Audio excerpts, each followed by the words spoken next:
Assalamualaikum warahmatullahi wabarakatuh.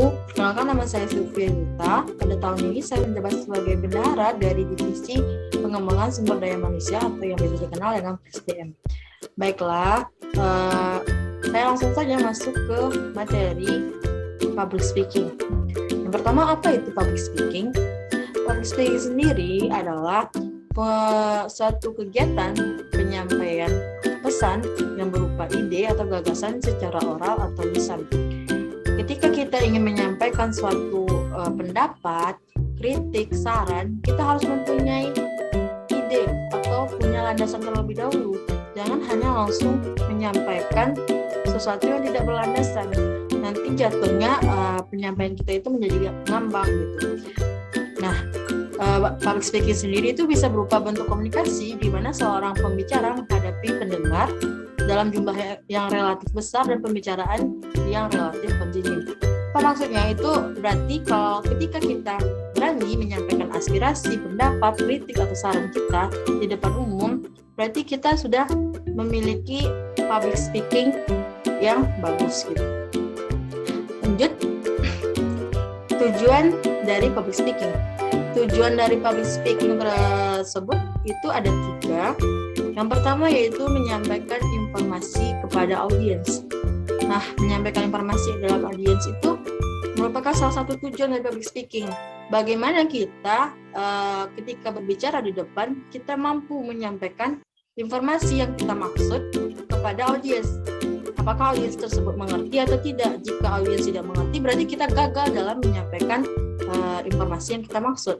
Tapi jika audiens mengerti dengan apa yang kita sampaikan, itu berarti kita sudah berhasil dalam menyampaikan informasi atau pendapat kita. Lalu yang kedua yaitu untuk menghibur audiens. Nah, dalam public speaking pun ada tujuannya itu menghibur audiens. Banyak orang yang berbicara itu jangan terlalu mono atau jangan terlalu formal. Gaya bicara itu juga diperlukan dalam public speaking. Bagaimana membuat audiens bisa terhibur atau bisa dengan santai menerima informasi yang kita sampaikan. Lalu yang ketiga itu fungsi atau tujuannya yaitu mempengaruhi audiens. Nah, dalam public speaking sendiri, tujuan kita memang mempengaruhi pendengar atau audiens gitu. Misalnya kita ingin menyampaikan sebuah informasi. Nah, tujuan kita adalah mempengaruhi audiens dari informasi yang kita sampaikan. Apakah audiens terpengaruhi atau tidak? Jika tidak, berarti tujuan kita tidak tersampai dalam public speaking kita. Lanjut, manfaat dari public speaking. Manfaat dari public speaking sendiri itu ada banyak. Yang salah satunya yaitu meningkatkan rasa percaya diri. Dengan mempelajari kemampuan public speaking dan terbiasa melakukannya secara otomatis, kamu akan belajar untuk memupuk rasa percaya diri. Jika kita terus berlatih mengucapkan baik itu sepatah atau dua patah kata di depan umum, itu juga bisa meningkatkan rasa kepercayaan diri kita. Jika kita sudah mampu menyampaikan aspirasi kita, itu berarti kita sudah percaya dengan diri kita. Oh ini loh, saya ingin menyampaikan ini. Saya percaya dengan diri saya, maka saya akan sampaikan di depan publik. Lalu yang kedua yaitu meningkatkan kualitas diri. Semakin sering kita melakukan public speaking, maka akan meningkatnya kualitas diri kita, dan kita dapatkan akan menjadikan kebanggaan tersendiri untuk kita. Karena gini loh, saya sudah berani menyampaikan aspirasi saya di depan umum, berarti kualitas diri saya sudah meningkat. Dari yang biasanya saya tidak berani menyampaikan aspirasi saya, tapi sekarang saya berani. Nah, di situ kualitas diri kita juga meningkat. Terus memperkuat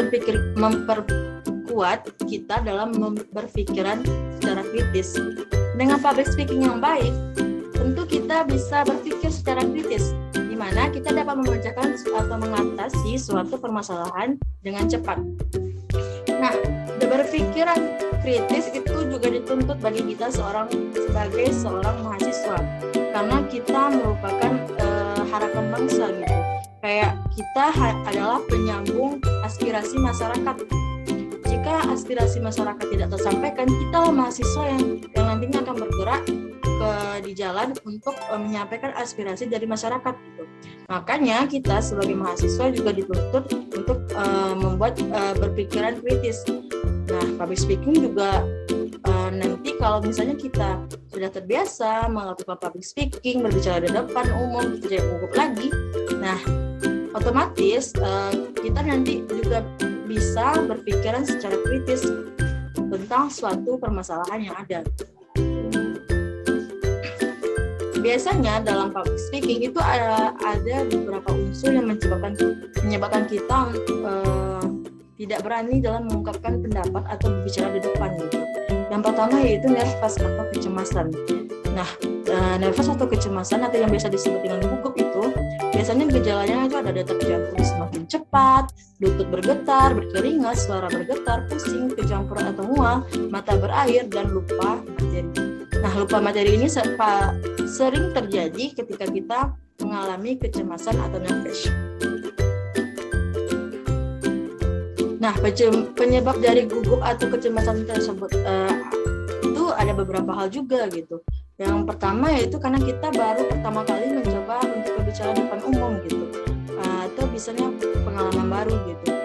Ketika kita ingin menyampaikan aspirasi, ya otomatis karena kita baru pertama kali kita akan gugup gitu. Terus suasananya juga baru, kita belum kenal dengan lingkungan yang ada gitu. Kita belum tahu isi pemikiran dari orang-orang sekitar. Nah, hal itu biasanya menyebabkan kita gugup gitu. Terus merasa menjadi pusat perhatian. Nah, ketika kita baru dengan suasana baru, pengalaman pertama yang baru, kita merasa, oh mereka memperhatikan saya gitu. Jadi rasa gugup dan rasa tidak percaya diri itu muncul gitu. Nah, ini merasa berbeda dan tidak percaya diri itu muncul gitu. Terus setelah kita melakukan public speaking itu biasanya ada trauma masa lalu gitu. Dulu saya pernah berbicara di depan umum, tapi saya diketawain dan begini, biasanya itu muncul karena ada trauma di masa lalu gitu. Terus perasaan tidak siap tampil. Nah, ini biasanya kita mengalami hal ini ketika kita mendadak disuruh berbicara di depan umum gitu. Tidak ada persiapan, saya tidak tahu apa yang dibicarakan gitu. Tiba-tiba disuruh bicara di depan umum. Nah, biasanya yang muncul pertama kali itu gugup atau nervous. Cara mengatasinya yang pertama yaitu mempersiapkan dan melakukan latihan. Nah, hal ini biasanya dilakukan ya kalau misalnya kita ingin berbicara di depan umum, menyampaikan aspirasi kita, pendapat kita, biasanya kita persiapkan diri terlebih dahulu, latih terlebih dahulu apa yang ingin kita sampaikan gitu. Terus sering-seringlah mencari pengalaman. Sering-seringlah berbicara di depan umum. Setidaknya jika tidak dengan lingkungan yang besar, coba berbicara di lingkungan yang kecil terlebih dahulu, seperti dengan saudara, sahabat, rekan-rekan seperjuangan, dan lain-lain gitu. Terus melakukan kegiatan fisik. Melakukan kegiatan fisik ini biasanya kita langsung praktek gitu. Ya seperti kita misalnya di dalam kelas nih, kita berdiri di depan, menyampaikan pendapat kita ketika dalam diskusi misalnya, ingin bertanya atau menjawab pertanyaan dari rekan-rekan kita, itu bisa juga untuk melatih agar kita tidak gugup gitu. Terus menganggap demam panggung adalah hal yang wajar. Ya, demam panggung itu memang merupakan hal yang wajar itu. Baik itu bagi orang yang baru dalam dalam penyampaian aspirasi atau dalam public speaking, ataupun orang yang lama. Orang yang sudah terbiasa, kadang orang yang sudah terbiasa pun masih mengalami demam panggung gitu. Kenapa? Karena ya tadi kayak suasananya yang baru atau memang tidak ada persiapan, itu biasanya demam panggung itu memang ada gitu. Jadi cobalah menganggap demam panggung itu adalah hal yang biasa gitu. Nanti tidak percaya diri kita atau nervous kita itu akan teratasi dengan sendirinya. Terus cara meraih rasa percaya diri. Yang pertama, lepaskan rasa sesal, perbaiki persepsi diri, jangan takut gagal, tampilkan hal yang maksimal, dan mengingat semua kesuksesan kita yang pernah kita alami di masa lalu. Masa cuman karena ini saya gagal, kok nggak mungkin gitu. Jadi usahakan kita tenangkan diri terlebih dahulu, dulu, tarik nafas, yakinkan pada diri saya bisa, dan nanti akan mengalir secara sendirinya. Lanjut untuk teknik public speaking itu, yang pertama itu ada percaya diri. Dengan adanya rasa percaya diri, maka seorang public speaker akan lebih mudah untuk menyampaikan informasi yang diberikan. Ya, seperti yang saya sampaikan tadi gitu. Kalau misalnya kita percaya akan diri kita udah yakin nih, saya bisa menyampaikan aspirasi saya, maka ya kita akan menjadi seorang public speaker yang baik gitu. Akan lebih mudah dalam menyampaikan informasi dengan jelas, tepat, dan mudah dipahami oleh audiens kita gitu. Terus memperbaiki mindset, memperbaiki pola pikir kita gitu. Untuk mendapatkan rasa percaya diri tersebut, kita harus memperbaiki dulu pola pikir kita. Tujuan saya untuk melakukan public speaking, untuk melatih diri saya itu apa gitu. Jadi ubah dulu pola pikir kita. Jika pola pikir kita sudah baik, sudah positif, maka kita akan bisa melewatinya dengan maksimal. Terus belajarlah untuk relax atau lebih kalem gitu dalam menyampaikan sesuatu. Jadi apa yang saya sampaikan itu juga sesuai dengan tujuan atau sasaran yang kita ingin sampaikan. Terus atur ekspresi wajah. Usahakan ekspresi wajah kita ketika menyampaikan public speaking itu sesuai gitu.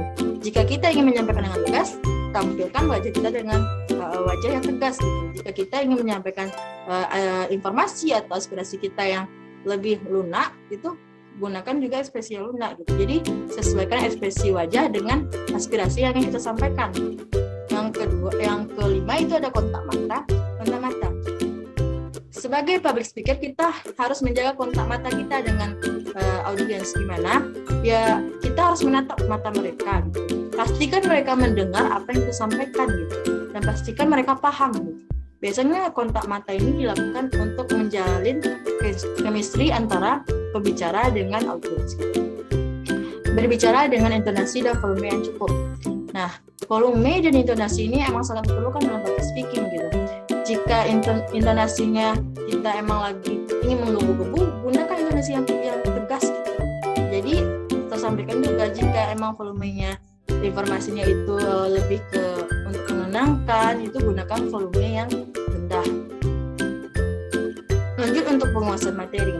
Menguasai materi tentang fokus permasalahan yang akan dibawakan juga menjadi satu aspek penting dari keberhasilan dalam mempengaruhi audiens maupun dalam menjawab berbagai pertanyaan yang dilontarkan oleh audiens.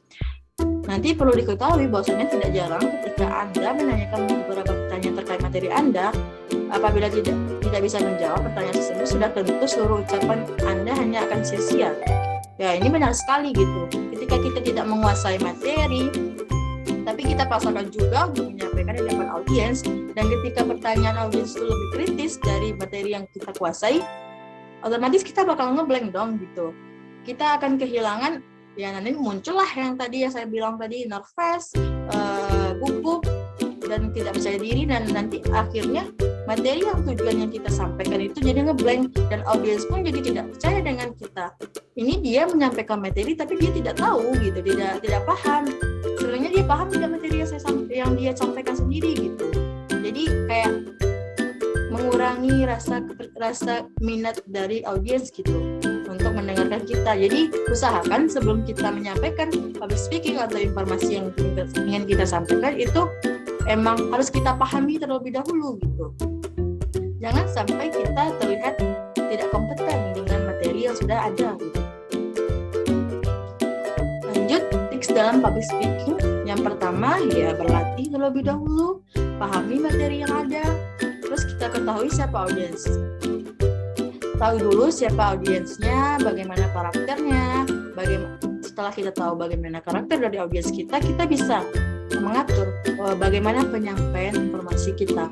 Apakah saya harus menggebu-gebu, apakah saya harus tenang, apakah saya harus menyampaikan dengan jelas, bagaimana itu tergantung audiens kita nantinya gitu.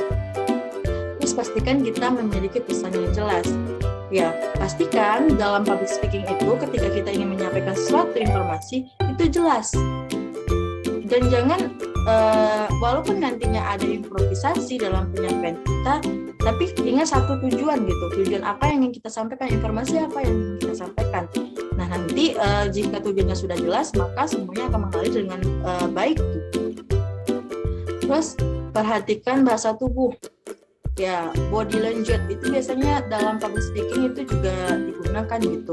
Kayak penggunaan gerak tubuh, kayak tangan menunjuk kemana atau gimana gitu, itu juga diperhatikan gitu. Terus bawalah catatan gitu. Ketika kita ingin menyampaikan presentasi atau pidato, itu kalau kita blank, kita bisa lihat catatan kecil gitu. Tapi jangan sampai terfokus kepada catatan tersebut. Jadi catatan itu hanya sekedar mengingat kita gitu kalau kita lupa. Dan gunakan juga kayak sistem, ya boleh lihat catatan tapi hanya sekedar disampaikan lagi gitu. Catatan itu hanya untuk mengingat. Terus jadilah dirimu sendiri. Nah, ini adalah kunci utama dari public speaking. Kita harus menjadi diri sendiri terlebih dahulu gitu. Kalau kita menjadi orang lain, kita tidak bisa menyampaikan aspirasi kita gitu. Pastikan kita menjadi diri sendiri dan sampaikan dengan tenang. Pastikan kita tahu apa yang ingin kita sampaikan, landasan apa yang ingin kita sampaikan, maka apa yang ingin kita sampaikan itu insya Allah akan tersampaikan dengan baik dan benar kepada audiens. Baik, mungkin itu saja penjelasan tentang materi public speaking dari saya. Kalau ada salah dan janggal, saya mohon maaf. Saya tutupi dengan Assalamualaikum warahmatullahi wabarakatuh. Jangan lupa subscribe serta follow akun-akun sosial media kami biar nggak ketinggalan informasi menarik yang akan kami berikan. Wassalamualaikum, see you in the next video.